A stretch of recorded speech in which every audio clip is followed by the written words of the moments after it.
नमस्कार, जय हिंद। आप सभी का स्वागत है द क्यू सॉल्वर पर। पदार्थ को हमने दो भागों में बांटा था, भौतिक आधार पर और दूसरा था रासायनिक आधार पर।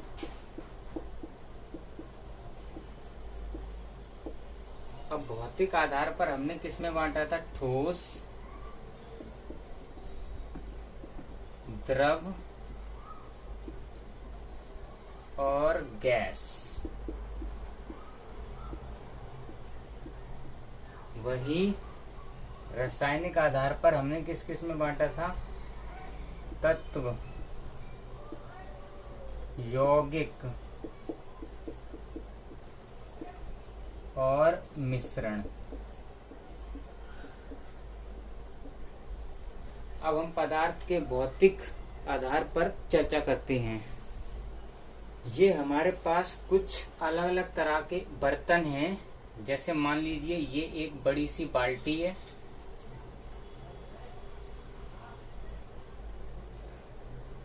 वही मेरे पास एक त्रिकोण आकार की बाल्टी है, एक मेरे पास लंबा पाइप और एक है मेरे पास सुराही टाइप का या गुलदस्ता या फूलदान टाइप का। ये मेरे पास मान लीजिए 4 तरीके के बर्तन हैं। और ठोस के रूप में हम ये एक ईंट है जो ठोस है, और वहीं पर ये द्रव है, और यहाँ पर हमने गैस ली है। अब हम क्या करते हैं, इस ठोस को इस बाल्टी में रखते हैं तो हम देखते हैं कि ये बाल्टी में रख जाएगा कुछ इस तरह से और तली में बैठ जाएगा। वहीं जब हम इस ठोस को इसमें रखते हैं तो हम देखते हैं कि ये ठोस पूरा तली तक न पहुंच के यहीं पर ही फंस जाता है, और ये ईंट इसमें तो आएगी ही नहीं क्योंकि ये पाइप है। और इस ठोस को जब हम इसमें रखते हैं तो हम देखते हैं कि इसका मुंह छोटा होने की वजह से ये इसमें प्रवेश नहीं कर पाएगी। इससे हम देखते हैं कि जो ठोस है वो एक निश्चित आकार का होता है, अर्थात वो बर्तन में जाने के लिए या जब हम ठोस को किसी बर्तन में डालते हैं तो वो अपना आकार नहीं बदलता है। तो ठोस निश्चित आकार का होता है, निश्चित आकार। वहीं द्रव को जब हम इसमें डालते हैं इस बाल्टी में तो वो बाल्टी के आकार का हो जाता है। जब हम इस द्रव को इस त्रिकोण या नैरो वाले बर्तन में रखते हैं तो वो नैरो आकार का बन जाता है। और वहीं जब हम इसे पाइप में रखते हैं तो पाइप के जैसा वो लंबे आकार का हो जाता है।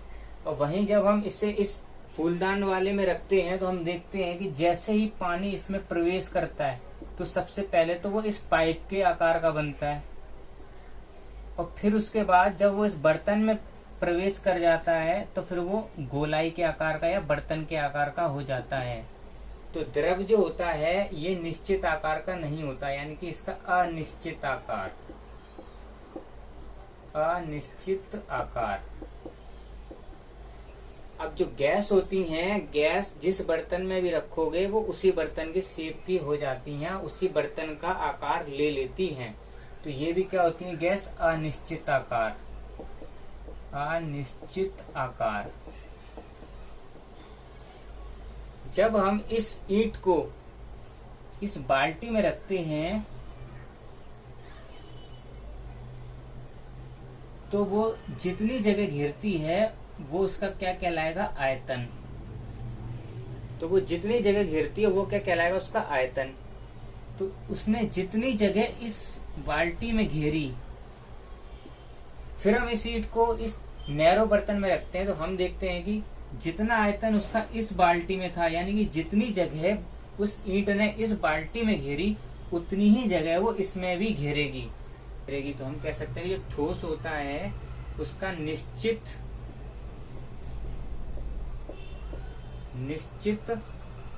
आयतन। अब हम देखते हैं द्रव।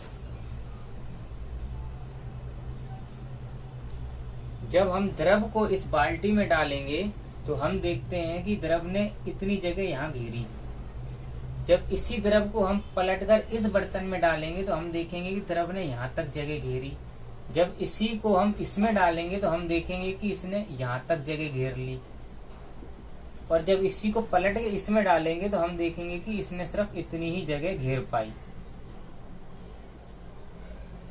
जो पानी है वो यहाँ पर कम दिखाई देगा, इस बर्तन में ज्यादा और इस बर्तन में बहुत ज्यादा दिखाई देगा तथा इस वाले बर्तन में कम दिखाई देगा। ऐसा क्यों? क्योंकि इन चारों बर्तनों का आयतन अलग अलग है, परंतु जो द्रव है उसका आयतन हमेशा निश्चित होता है, क्योंकि उसने जितनी जगह इसमें घेरी उतनी ही जगह वो इसमें भी घेरेगा। लेकिन इस बर्तन का आयतन अलग होने की वजह से इसमें हमें पानी ज्यादा दिखाई देगा। अब जितनी पानी ने इसमें जगह घेरी उतनी ही जगह वो इस पाइप में भी घेरेगा, लेकिन इस पाइप का जो आयतन है वो अलग है, इस वजह से इसमें हमें पानी बहुत ज्यादा दिखाई देगा। लेकिन पानी का जो आयतन है वो निश्चित है। अब मान लीजिए कि यहाँ पर जो पानी है उसने जगह घेरी 10 सेंटीमीटर क्यूब, तो वो इसमें भी 10 सेंटीमीटर क्यूब ही जगह घेरेगा, इसमें भी 10 सेंटीमीटर क्यूब ही जगह घेरेगा और इसमें भी 10 सेंटीमीटर क्यूब ही जगह घेरेगा। परंतु यहाँ बर्तनों का आकार अलग होने की वजह से यहाँ हमें पानी ज्यादा दिखाई देगा, इसमें ज्यादा और इसमें कम। तो हम ये कह सकते हैं कि जो द्रव है उसका आयतन निश्चित, आयतन निश्चित। अब देखिए जो गैस, अगर इस बर्तन में हम गैस डालेंगे तो हम देखेंगे कि ये पूरा का पूरा बर्तन भर जाएगा। इसमें डालेंगे तो इसको भी पूरा भर देगा, इसमें डालेंगे तो वो इसको भी पूरा कर देगा, इसमें डालेंगे तो इसको भी वो पूरा भर देगा। अर्थात गैस को जिस बर्तन में भी डाल दो वो उस बर्तन को पूरा भरती है, यानी कि उसका आयतन निश्चित नहीं है। अब देखिए इस बर्तन का आयतन अलग है, इस बर्तन का आयतन अलग है, इसका अलग है और इसका अलग है, परंतु गैस इन सबको पूरा भर देती है। अर्थात गैस का आयतन निश्चित नहीं होता, आयतन निश्चित नहीं होता। अब देखिए जब हमने ठोस को इसमें डाला तो क्या वो इस बर्तन को भरता है? इसको ईंट को जहाँ रखा वो वहीं की वहीं रहती है। ईंट जितना जगह घेरती है उसकी जगह एकदम फिक्स रहती है, तो ये बर्तन को पूरा नहीं भरता है। तो बर्तन पूरा नहीं भरता है। पानी क्या है? उसका भी आयतन निश्चित होता है, इसीलिए ये भी बर्तन पूरा नहीं भरता है। बर्तन पूरा नहीं भरता है। लेकिन गैस को आप जिस बर्तन में भी रखोगे वो उस बर्तन को पूरा भर देती है। आप एग्जाम्पल के तौर पर धुएं को किसी भी बर्तन में भरकर देखिए तो वो उस बर्तन को पूरा भर देता है। तो ये वाला जो है बर्तन पूरा भरता है, बर्तन पूरा भरता है। अब हम देखते हैं जो ठोस होते हैं वो भारी होते हैं, वो पानी में डूब जाते हैं, अर्थात उनका जो घनत्व उच्च होता है, घनत्व उच्च होता है। द्रव का जो घनत्व है वो ठोस से कम, ठोस से कम घनत्व या सामान्य से थोड़ा सा ज्यादा, सामान्य घनत्व से थोड़ा सा ज्यादा। वहीं गैस बहुत निम्न घनत्व की होती हैं। तो गैस का क्या क्या होता है? निम्न घनत्व। और ये हम देखते हैं कि जो ठोस होता है वो कभी भी बहता नहीं है। ये क्या होता है? बहता नहीं है। ये क्या होता है, सिर्फ लुढ़कता या फिसलता है, लुढ़कता या फिसलता है। वहीं पर द्रव और गैस ये दोनों बहते हैं, बहते हैं और ये भी बहता है। ठोस को दबाया नहीं जा सकता, दबाया नहीं जा सकता। कैसे? अगर इस बाल्टी में ईंट रखी हुई है, आप उसे कितना भी दबा लीजिए पर वो अपना आकार या आयतन चेंज नहीं करेगी, वो बिल्कुल वैसी की वैसी ही रहेगी, बेशक बाल्टी टूट जाए। उसी प्रकार से द्रव को भी नहीं दबाया जा सकता, नहीं दबाया जा सकता है। और इसको दबा सकते हैं हम।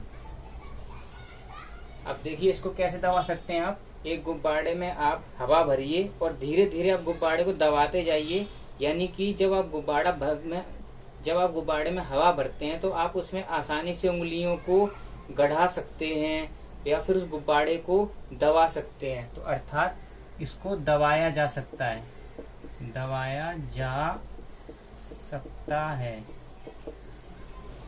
ठोस या द्रव या गैस होते हैं, ये अलग अलग व्यवहार क्यों करते हैं, या ये कहें कि जो ठोस होते हैं वो दबाए क्यों नहीं जा सकते और गैस दबाया क्यों जा सकता है, तथा जो द्रव है वो क्यों बहते हैं जबकि ठोस क्यों नहीं बह सकता। तो आइए इन सब के बारे में हम समझते हैं। देखिए ये ठोस, ये द्रव और ये गैस। हम समझते हैं कि इनके पार्टिकल या जो कण होते हैं वो किस शेप में होते हैं। तो देखिए मान लीजिए ये एक बॉक्स है, इस बॉक्स के अंदर ठोस के जो पार्टिकल होते हैं वो कैसे होते हैं, कुछ इस तरह से, बिल्कुल पास पास।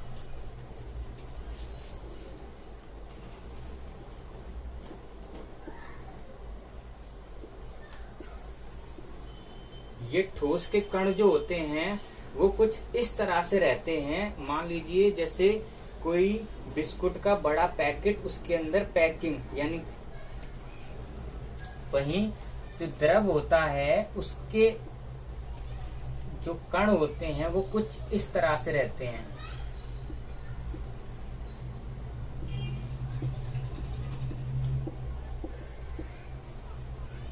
और वहीं जो गैस होती है उसके जो कण होते हैं वो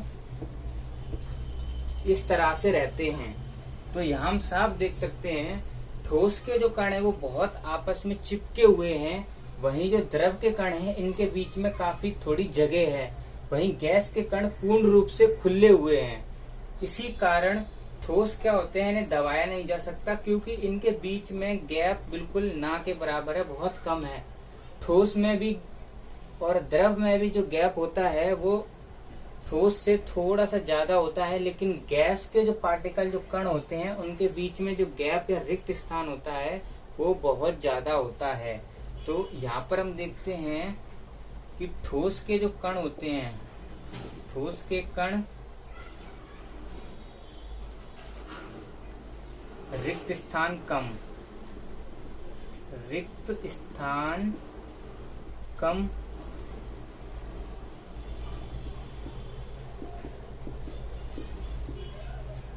ठोस से ज्यादा, और वहीं बहुत रिक्त स्थान या बहुत ज्यादा रिक्त स्थान, बहुत ज्यादा रिक्त स्थान। यहाँ ठोस के कणों के बीच रिक्त स्थान कम है, इसलिए यहाँ पर संसंजन बल कोहेसिव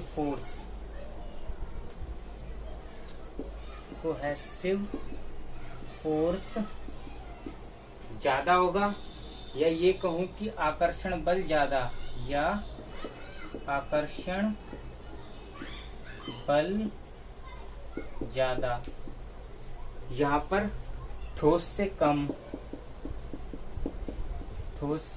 कम और यहाँ बहुत कम। ठीक उसी तरह से जो ये ठोस के जो कण होते हैं ये आपस में बहुत पास होते हैं आकर्षण बल की वजह से, इसीलिए इनमें गतिज ऊर्जा कम होती है। निम्न गतिज ऊर्जा, कणों की जो ऊर्जा होती है वो क्या होती है? निम्न गतिज ऊर्जा। इसीलिए ये बह नहीं सकते, और इनकी जो गतिज ऊर्जा होती है वो ठोस से ज्यादा गतिज ऊर्जा,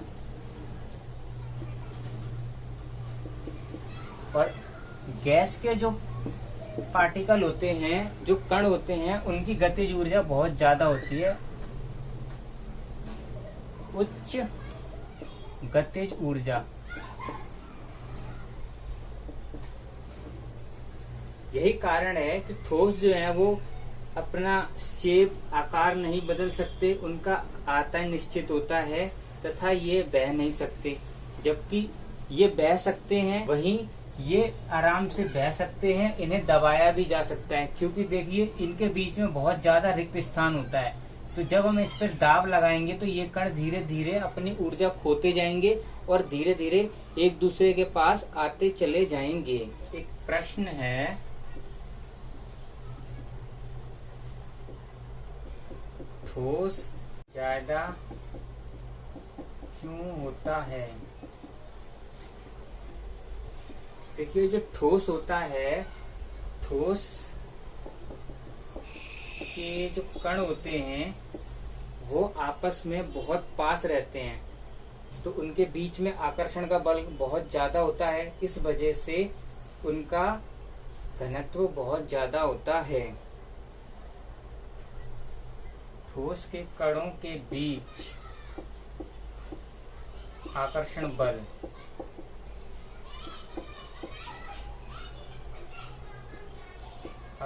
बल अत्यधिक होता है,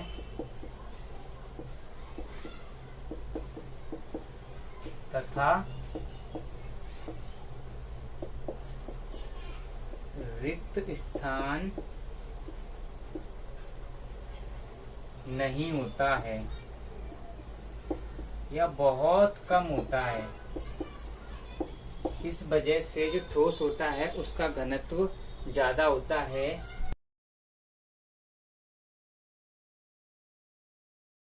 अब देखिए दो प्रश्न और बनते हैं कि रबड़ बैंड जो है उसको हम ठोस बोलते हैं, लेकिन उसका आकार हम चेंज कर सकते हैं, या ये कह सकते हैं कि जो रबड़ बैंड है उसके आकार को परिवर्तित किया जा सकता है, फिर हम उसे ठोस क्यों बोलते हैं? तो देखिए जो रबड़ बैंड होता है वो क्या करता है कि अपना आकार कब बदलता है? जब हम उस पर एक बाहरी बल लगाते हैं। अगर हम उस पर बाहरी बल न लगाएं तो वो अपने आकार को नहीं बदलता है। उसी प्रकार से स्पंज होता है। स्पंज क्या होता है? उसमें वायु भरी होती है, जैसे ही उस पर भारी बल लगता है उसकी वायु बाहर निकल जाती है तथा वो अपना आकार बदल लेता है। लेकिन जैसे ही हम उससे बाहरी बल हटाते हैं वो अपने पुराने वाले आकार में या पूर्व स्थिति में आ जाता है।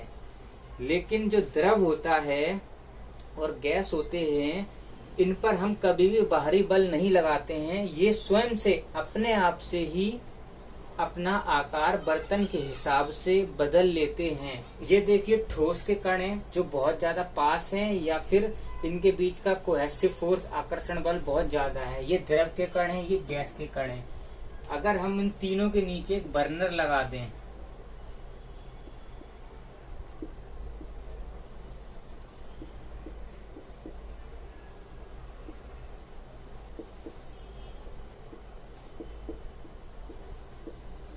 तो इसमें किसको ऊर्जा ज्यादा देनी पड़ेगी और किसको ऊर्जा कम देनी पड़ेगी? तो देखिए यहाँ पर जो ठोस है इसको ऊर्जा ज्यादा देनी पड़ेगी इसके पार्टिकल को तोड़ने के लिए या फिर कणों को अलग अलग करने के लिए, या यूं कहें कि जब हमें ठोस को गलाना है तो हमें उसे ज्यादा गर्म करना पड़ेगा, उसे ठोस से कम गर्म करना पड़ेगा, और गैस को तो हमें और भी कम गर्म करना पड़ेगा। क्यों, ऐसा क्यों? तो देखिए, जो ठोस के जो कण हैं इनके बीच में आकर्षण बल बहुत ज्यादा है, इसीलिए इस आकर्षण बल तोड़ने के लिए हमें जो ऊर्जा है, ऊष्मा, वो ज्यादा देनी पड़ेगी। वहीं इसके बीच का जो आकर्षण बल है वो थोड़ा ठोस से कम है, इसीलिए इसको हमें थोड़ा कम गर्म करना पड़ेगा। लेकिन इसके बीच में आकर्षण बल बहुत कम है, इसीलिए हमें इसे थोड़ा सा कम गर्म करना पड़ेगा, इसे हमें बहुत कम गर्म करना पड़ेगा। नमक या चीनी, इनको ठोस बोला जाता है, लेकिन इसको जब हम किसी डब्बे में भरते हैं तो ये डब्बे का आकार ले लेते हैं। तो फिर ये ठोस कैसे हुए? तो देखिए, ये मान लीजिए एक डब्बा है,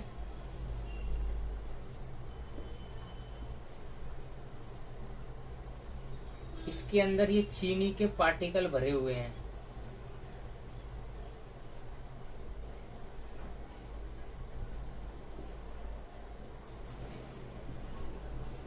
तो यहाँ पर हम देखते हैं कि जो चीनी के जो पार्टिकल, जो कण हैं, उन कणों का आकार और आयतन निश्चित है, लेकिन ये बहुत ज्यादा छोटे हैं, इसीलिए ये डब्बे के आकार को अपना आकार बना लेते हैं। परंतु जो वास्तविक कण होता है वो अपना आकार कभी चेंज नहीं करता है।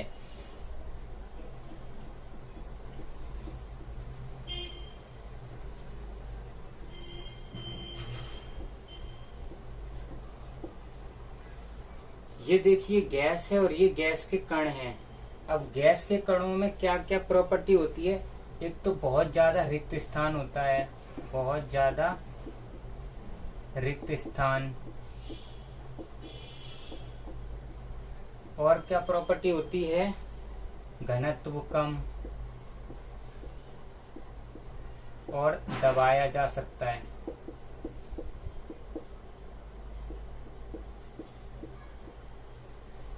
तो ये इसकी इन्हीं प्रॉपर्टी का हम इस्तेमाल करते हैं। और बल, आकर्षण बल कम, आकर्षण बल कम, तो इन्हीं सब प्रॉपर्टीज का हम इस्तेमाल करके जो गैस होती हैं इनको दबाकर सिलेंडरों में भर लिया जाता है, जिसमें हमें दो मुख्य रूप से पता है, एक होती है एलपीजी और एक होती है सीएनजी। इन्हीं सारी प्रॉपर्टीज की वजह से एलपीजी को उच्च दाब पर उनको किसी भी मेटल का बर्तन होता है उसमें स्टोर कर लिया जाता है। उसी तरह से जो सीएनजी होती है इसको भी उच्च दाब पर किसी भी बर्तन में स्टोर कर लिया जाता है, तथा ये रसोई गैस कहलाती है। और ये वाली जो होती है वाहनों में इस्तेमाल, वाहनों में यूज, इसकी जो फुल फॉर्म होती है वो क्या होती है? द्रवित पेट्रोलियम गैस, पेट्रोलियम गैस। और इसका क्या होती है? संपीड़ित, संपीड़ित यानी कंप्रेस्ड, दबाकर। एन मतलब होता है नेचुरल, प्राकृतिक गैस।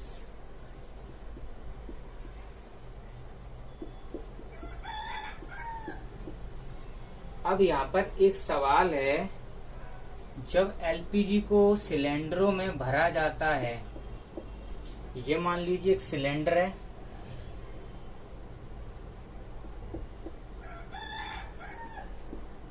जब एलपीजी से को इस गैस को सिलेंडरों में भरा जाता है तो जो सिलेंडर होता है उसे हमेशा ठंडक में क्यों रखा जाता है?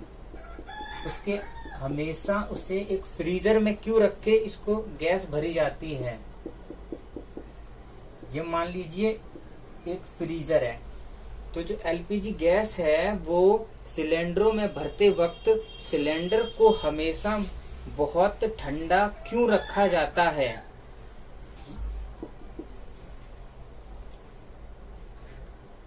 एलपीजी को